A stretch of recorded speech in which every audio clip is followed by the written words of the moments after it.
Good afternoon, everyone, and welcome to my podcast. My name is Lynette. Today we're going to talk about prayer and meditation. So many times there's a bit of confusion regarding the difference between prayer and meditation. Sometimes people will say, I'll pray for you, or you'll say you'll pray for someone.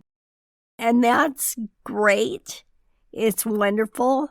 But sometimes if you get into a meditative state, you will not only be asking, but you will receiving. And that is the biggest difference between prayer and meditation. Prayer is you talking to God, and meditation is quieting yourself enough to get the answers that are needed. It's interesting. I know sometimes when we're going through things, it's easier to pray, to ask God to direct you, to take care of the situation, whatever it may be. But when you go into a meditative state, it takes a little bit more calming down, a little bit more peace on your part. So the goal is to get into a calm state.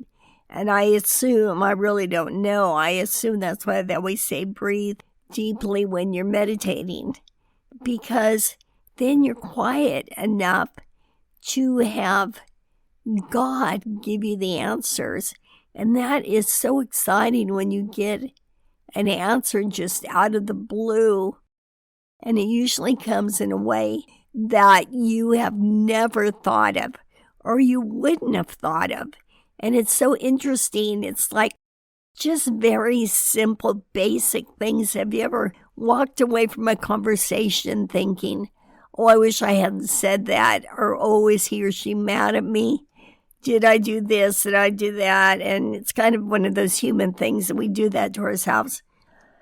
You'll get into a meditative state, and God will give you those answers, and it wasn't anything even remotely close to what you're thinking. And therefore, the meditative state gives you a great deal of peace. I remember one time we had sold our house to move out of town for work, and then came back to the same town. And I really wanted my house back so bad. And I was at a stoplight. I'll never forget it. And I thought, well, I guess you can't go home again. And this voice, this kind of an audible voice, said to me, oh, yes, you can. And it was really interesting. It wasn't like, I don't know, a day or two later, the house across the street from the one that I had lived in, the owner called and said, I hear you're looking for a home. So it wasn't exactly the house that I wanted, but it was certainly close enough, in the same neighborhood with the same neighbors. And that's how God works, and it's so exciting. But even before I got to the point of wanting my house back, we were living in San Diego at the time, and as beautiful as San Diego is, I wanted to get back to my hometown. And all of a sudden, one evening, this man showed up, and he presented an opportunity that would have brought us back to the position where we could live in the hometown and then commute. But nonetheless, it did bring us back. And so when you have faith, when you walk in that, when you meditate in that, when you pray in that, the answers not only come, but things are worked out for you. The working that goes on behind the scenes is unimaginable. And that's why you want to be obedient, because sometimes you think, or I think, oh, I'm going to take over now. Thank you very much, God, but I'm going to take over now. But it doesn't work that way, because we don't know what things are going on in the works that we haven't even seen yet, that haven't materialized. It's very true that you have got to do your part, but there comes a time when maybe you need to quit doing, and start trusting. If you feel motivated, if you feel like you're to do something, then by all means do it.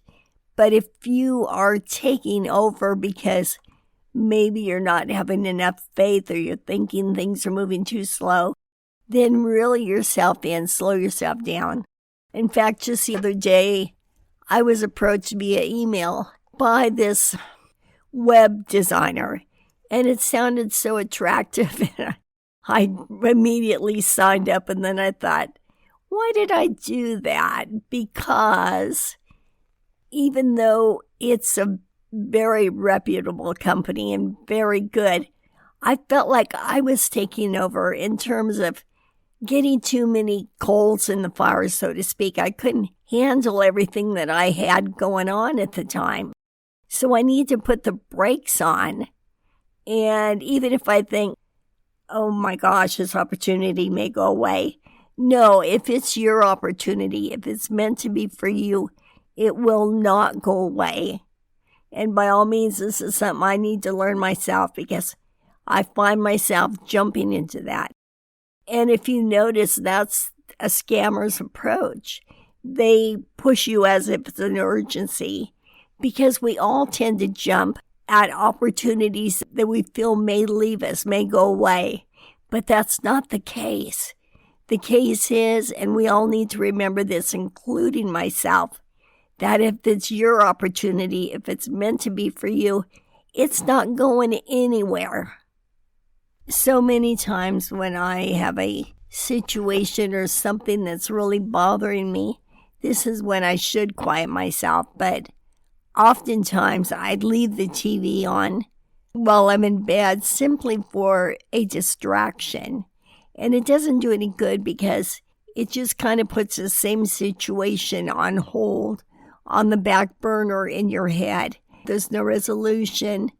So what I do and what I've learned many, many times over is when there is a situation to turn sound off, lay there quietly and get into that meditative state and let God speak the answer to you.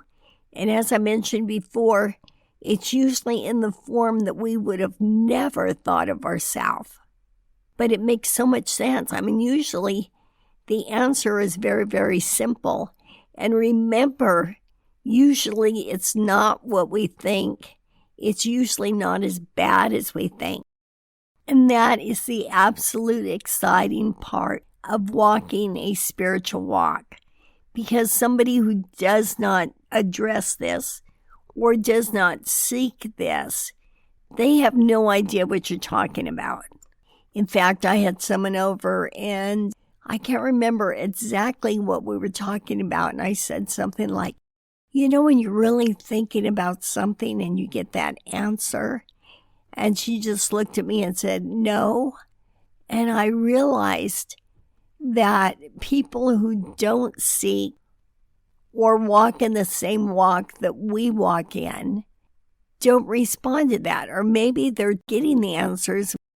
Maybe somebody's knocking at their door, so to speak, and they can't hear it because they have too much noise going on in their head or their life. And again, that's why it's so important to not only pray, but to meditate, to listen for the answer. If you believe you will get the answer, then you will. I notice at times in my life when I've been honored in certain ways for certain things, really, honestly, it was when I very, very least expected it. So again, getting back to that taking over, sometimes you feel like things are getting too stagnant, so you try to stir the pot, but it doesn't work that way. I can't enforce enough how things are going on behind the scenes. And that's why it's so sad when people get this hopeless feeling within themselves, like they want to give up, because you never know what's going on. I mean, you're a human being vibrating in this atmosphere, and you are acknowledged by so many and don't ever feel like you're not. Your presence is valuable. Somebody most likely is talking about you now, or at some point will be. Again, you need to do your part as well. And to do your part and make it more valuable, that would be considered prayer time, asking what you should do, what your next step would be. When I do go to bed with a concern, and I lay there quietly, and I get answers, I wake up feeling like a ton of weight has dropped off. If I go to sleep via my television distraction, it's still there. The thing I was thinking about, the problem I was having, is still there. So it's kind of finding the value in that absolute peace. And there is absolute peace. A lot of people only pray, and they find peace in that, which is great. But you need to meditate as well. You need to, rather call it meditate or whatever, is you need to listen. You need to listen for the answers to your prayers. You need to listen for the answers of what you're asking about. You need to listen to the explanation of the confusion that you're feeling within your own head. And when you learn to walk in this and trust in this, you will walk in more of a peaceful attitude because you know it's there and you know the answer is lurking right there and you haven't even thought of it yet. And it's so exciting to think things are going on for you behind the scenes. And I'm going to jump back to this website for myself. I was starting to feel like I need to shake things up a bit, blah, blah, blah. So I get all these things going. And next thing you know, I'm overwhelmed. I'm so overwhelmed that I can't take care of everything in the way that I want to, or leave myself open to opportunities that may approach me. So again, it's important to have a certain amount of control, but not totally take control. I know we talk about controlling people, but that also is the same with God. I mean, if we're praying to Him and we're asking, and then it's like, oh, thank you, God, I'll take it from here. And I was guilty of that all the time. Another little tidbit, kind of off the subject, but I want to share this, is take it from me, don't try to use psychology on God. I used to try to say things like, if you do this, I'll do that.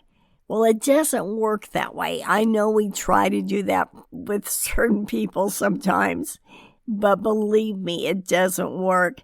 And the worst scenario was one time I said, God, either heal me or take me, thinking He would feel sorry for me and heal me. Of course, I thought He would choose that option.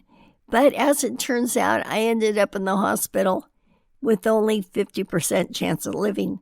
So I learned right then and there, don't say things that you don't mean, and your thoughts have got to be true and pure. After all, He knows what you're thinking anyway. For more peace in your everyday life, in your day-to-day life, be sure to add prayer and meditation. You certainly want to add prayer to make that an absolute time of speaking to God, telling Him how you're feeling, etc., etc., asking for what you want, protection, all of that. But you also have to leave room for the answers to come to you. You need to be calm enough and at peace enough. And I think the more you do this, and the more you are able to get the divine answers, the more you do walk in peace, because you have an edge on so many others that don't do this.